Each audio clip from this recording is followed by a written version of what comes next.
Assalamualaikum warahmatullahi wabarakatuh. Perkenalkan, nama saya Supati, NPM 18144118, Prodi PGSD 6C. Baiklah, di sini saya akan menjelaskan tentang kesimpulan anti korupsi dengan materi penyelenggaraan asas, hak, kewajiban, dan peran masyarakat. Yang pertama yaitu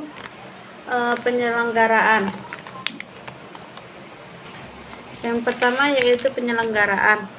Penyelenggaraan negara menurut Undang-Undang Republik Indonesia Nomor 28 Tahun 1999 tentang penyelenggaraan negara yang bersih dan bebas korupsi, kolusi, dan nepotisme adalah pejabat negara yang menjalankan fungsi eksekutif, legislatif, atau yudikatif, dan pejabat lain yang fungsi dan tugas pokoknya berkaitan dengan penyelenggaraan negara sesuai dengan ketentuan peraturan perundang-undangan.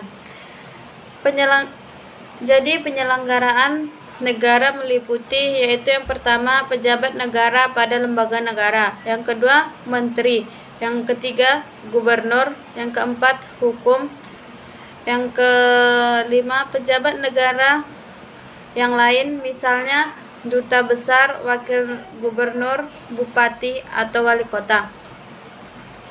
Yang keenam, pejabat lain yang memiliki fungsi strategi dalam kaitannya dengan penyelenggaraan negara, misalnya gubernur Bank Indonesia, Kapolri, rektor perguruan tinggi negeri.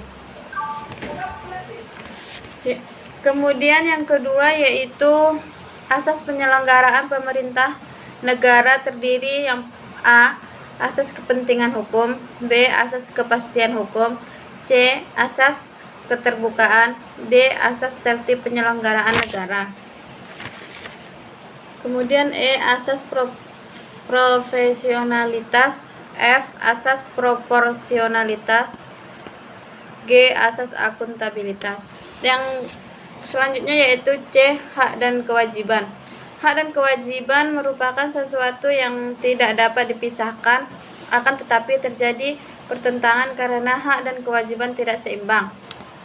Hak adalah sesuatu yang mutlak menjadi milik kita dan penggunaannya tergantung kepada kita sendiri. Contoh dari hak adalah yang pertama, setiap warga negara berhak mendapatkan perlindungan hukum.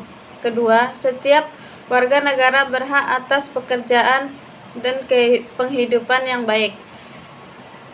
Selanjutnya, setiap warga negara memiliki kedudukan yang sama di mata hukum dan di dalam pemerintah, dan lain-lain. Kemudian, sedangkan kewajiban yaitu sesuatu yang dilakukan dengan tanggung jawab. Contoh dari kewajiban adalah yang pertama, setiap warga negara memiliki kewajiban untuk berperan serta dalam membela, mempertahankan kedaulatan negara Indonesia dari serangan musuh. Yang kedua, setiap warga negara wajib membayar pajak. Yang ketiga, setiap warga negara wajib mentaati serta menjunjung tinggi dasar negara. Yang keempat, setiap warga negara berkewajiban taat, tunduk, dan patuh. Yang kelima, setiap warga negara wajib turut serta dalam membangun bangsa agar bangsa kita bisa berkembang dan maju ke arah yang lebih baik. Sebagaimana yang telah diatur oleh Undang-Undang 1945, maka kita harus melaksanakan hak dan kewajiban kita sebagai warga negara dengan tertib, yang meliputi 1.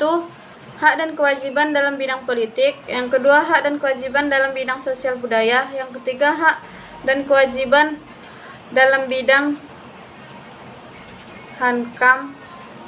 Yang keempat, hak dan kewajiban dalam bidang ekonomi. Peran serta masyarakat dalam upaya pemberantasan tindak pidana korupsi merupakan perwujudan dari prinsip keterbukaan dalam negara demokrasi yang memberikan hak kepada masyarakat untuk memperoleh informasi yang benar, jujur, dan tidak diskriminatif. Sebaiknya masyarakat berhak menyampaikan keluhan, saran, atau kritik tentang upaya pencegahan dan pemberantasan tindak pidana korupsi yang dianggap tidak sesuai dengan peraturan perundang-undangan yang berlaku. Kemudian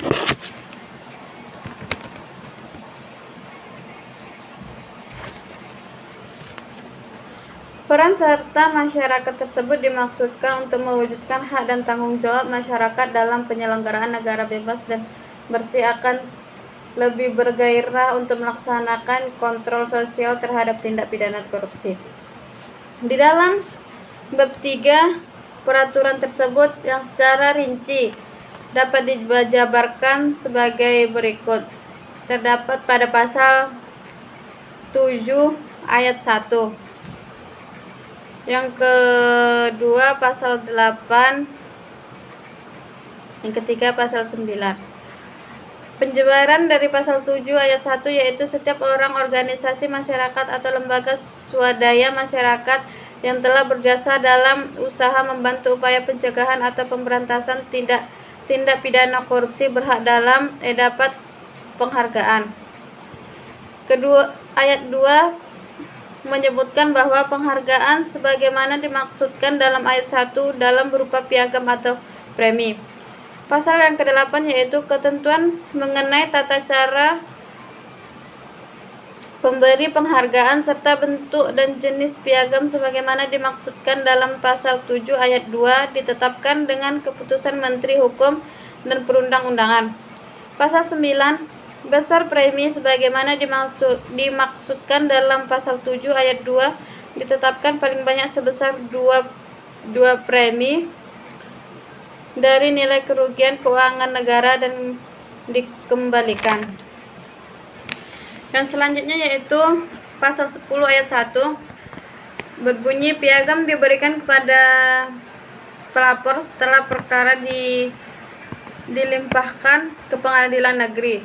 Ayat 2-nya penyerahan piagam sebagaimana dimaksudkan dalam ayat 1 dilakukan oleh penegak hukum atau komisi. Pasal 10 ayat 1 yaitu premi diberikan kepada pelapor setelah putusan pengadilan yang memindahkan terdakwa memperoleh kekuatan hukum tetap. Ayat 2 penyerahan premi sebagaimana dimaksudkan dalam ayat 1 dilakukan oleh jaksa agung atau pejabat yang ditunjukkan. Sekianlah hasil penjelasan dari saya akhiri. Assalamualaikum warahmatullahi wabarakatuh.